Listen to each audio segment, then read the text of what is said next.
আবারও দিল্লির green signal নিয়ে বাংলাদেশের ক্ষমতা আরোহণের চেষ্টা করা হচ্ছে। যদি আমার মায়ের বোনের আমার জনগণের ভোটাধিকার হরণ করার জন্য কেউ মাস্তানি করতে চায়, কেউ হুন্ডা দিয়ে গুন্ডামি করতে চায়, তাহলে আমরা সেখানেই প্রতিরোধ গড়ে তুলব। যদি আমরা আর কোনো ফেরানিকে কাটাতারে ঝুলতে না দেখতে চাই, তাহলে অবশ্যই গণভোটে হ্যাঁ ভোট দিতে হবে। যাদের বিরুদ্ধে কথা বলে শহীদ ওসমান হাদি শহীদ হয়েছে, তাদের সাথে আবারও বন্ধুত্ব করার চেষ্টা করা হচ্ছে। কোন কোন দল আবারও আগে যেই কারণে আমরা নিগৃহীত হয়েছি, আগে যাদের কারণে আমরা আমাদের অধিকার বঞ্চিত হয়েছি, আবারও তাদের সাথে বন্ধুত্ব করছে। যারা ফেলানিকে শহীদ করে কারাগারে ঝুলিয়েছিল, যাদের কারণে আবদার ফওয়াদ শহীদ হয়েছিল, যাদের বিরুদ্ধে কথা বলে শহীদ ওসমান হাদি শহীদ হয়েছে, যাদের বাধায় তিস্তা পারের জনগণ তিস্তা মহাপরিকল্পনার বাস্তবায়ন পায়নি, তাদের সাথে আবারও বন্ধুত্ব করার চেষ্টা করা হচ্ছে।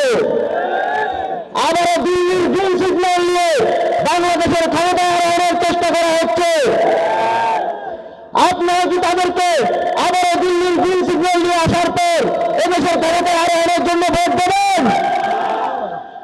তাদেরকে বাংলাদেশের জনগণ লাল কার্ড দেখানোর জন্য প্রস্তুত হয়ে বসে আছে। আমাদের সকলকে 12 ফেব্রুয়ারি লড়াই করতে প্রস্তুত থাকতে হবে। যদি আমার মায়ের বোনের আমার জনগণের ভোটাধিকার হরণ করার জন্য কেউ মাস্তানি করতে চায়, কেউ হুন্ডা দিয়ে গুন্ডামি করতে চায়, তাহলে আমরা সেখানেই প্রতিরোধ গড়ে তুলব। আমরা যদি নিশ্চিত করতে চাই আর কেউ শেখ হাসিনার মতো ফাঁসিবাদী হয়ে উঠতে পারবে না, তাহলে গণভোটে হ্যাঁ ভোট দিতে হবে। আমরা যদি আগামীর বাংলাদেশকে সাম্য, মানবিক মর্যাদা এবং সামাজিক ন্যায় বিচারের বাংলাদেশ হিসেবে গড়ে তুলতে চাই, তাহলে গণভোটে হ্যাঁ ভোট দিতে হবে। আপনারা যদি চান আপনাদের সন্তানরা, যুবকরা মামা চাচা ছাড়া, ঘুষ দেওয়া ছাড়া চাকরি পাবে, তাহলে অবশ্যই গণভোটে হ্যাঁ ভোট দিতে হবে।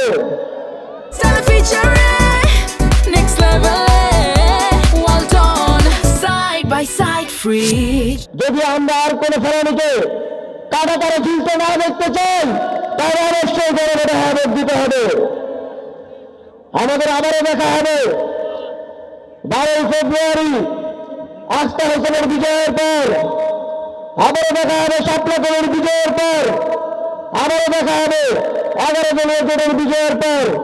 আপনার আমার এই 10 দিনের পরিশ্রম আগামীর বাংলাদেশ কিরকম হবে, আগামীর কাউনিয়াপুর গাছা রংপুর কেমন হবে, তা নির্ধারণ করবে। আগামী 10 দিন ঘুম থেকে শুরু করে সকল ধরনের ত্যাগ স্বীকার করে আমাদেরকে কাজ করে যেতে হবে বন্ধুগণ।